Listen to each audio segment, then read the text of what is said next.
Hello friends, मैं आपका दोस्त डॉक्टर सुनील कुमार और आप देख रहे हैं डॉक्टर कुमार एजुकेशन क्लिनिक। आज हम बात करेंगे कि मेडिटेशन के क्या बेनिफिट हैं।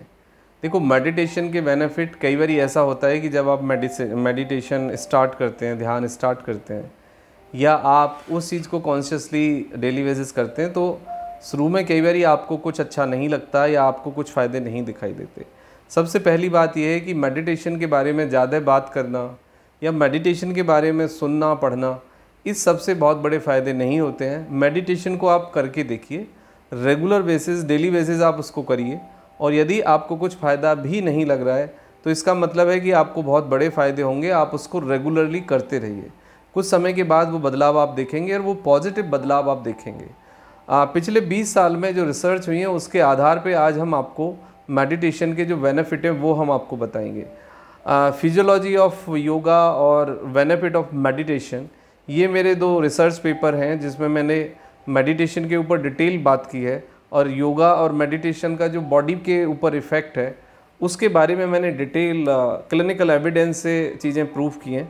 और हार्वर्ड यूनिवर्सिटी में जो रिसर्च हुई है या कैलिफोर्निया में जो रिसर्च हुई है, मैं उसके आधार पे भी आपको आज गाइड करूँगा कि मेडिटेशन के से आपको क्या क्या फ़ायदे हो सकते हैं।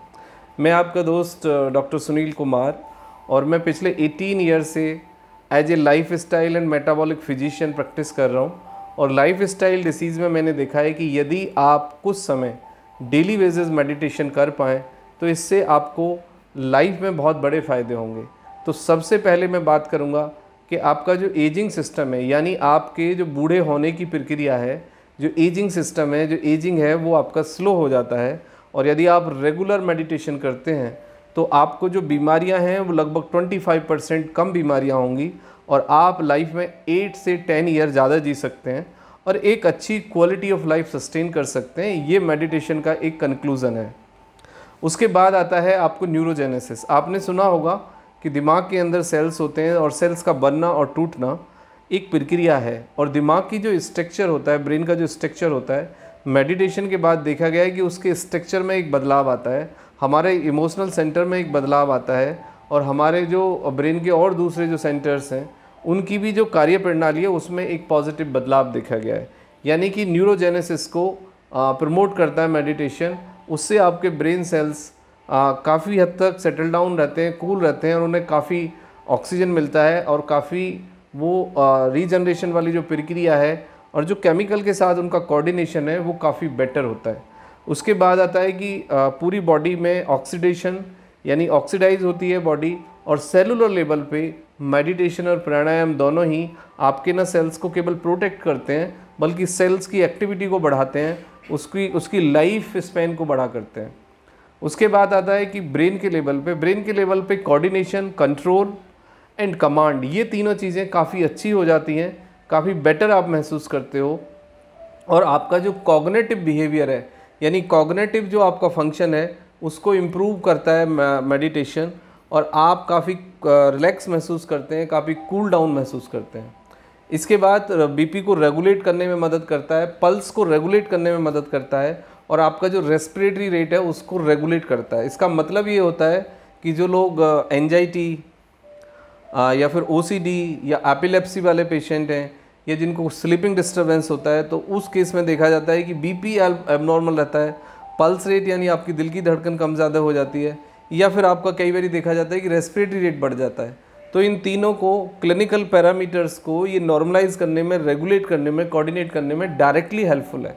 उसके बाद आता है आपका एंजाइम्स का सिक्रीशन, जो हमारे मेटाबॉलिक एंजाइम्स हैं, यानी जो डाइजेशन में मदद करते हैं, उनके सिक्रीशन को प्रमोट करता है, सलेवा के सिक्रीशन को बढ़ाता है। उसके बाद है आपका हार्मोन्स का जो सिक्रीशन है काफ़ी कोऑर्डिनेटेड करता है, सिक्रीशन को रेगुलेट करता है। यानी कि एक रिसर्च के अनुसार जो हार्मोनल प्रॉब्लम्स हैं, मेडिटेशन जो लोग करते हैं, या जो विजुअलाइजेशन करते हैं, या फोकस मेडिटेशन करते हैं, या कोई और भी फॉर्म है मेडिटेशन की, तो उनको हार्मोनल डिसीज़ होने का जो रिस्क है वो 40% कम हो जाता है।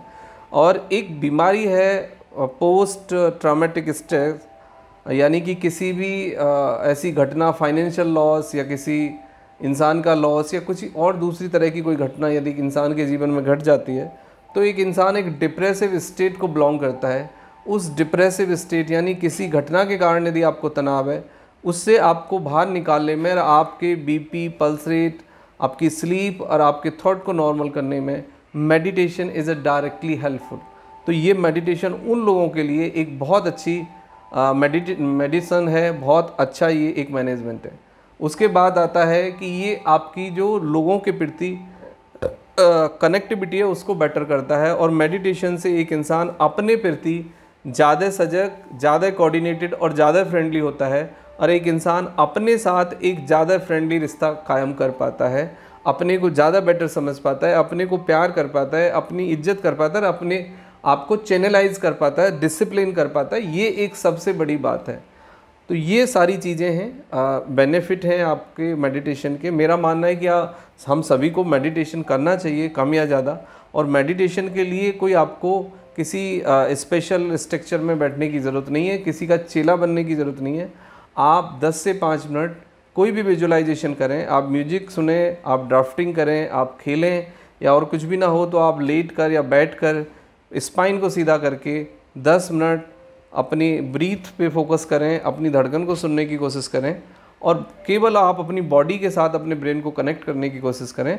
कुछ दिन बाद देखेंगे कि आपका एक कनेक्शन बॉडी के साथ इस्टेब्लिश हो गया है। इसी को हम मेडिटेशन कहते हैं। मेडिटेशन कोई स्पेशलाइज्ड इनोवेटिव टेक्निक्स नहीं है, हम सब मेडिटेशन कर सकते हैं, और हम अपने डे टू डे लाइफ में जिस भी काम में हों पूरे ध्यान से रहें, यानी मेडिटेटिव रहें। जब हम किसी भी काम को पूरे ध्यान से करते हैं तो वही मेडिटेशन होता है, यानी एक समय पे एक चीज़ में ध्यान लगाना, that's called a meditation. Thank you very much and take care yourself.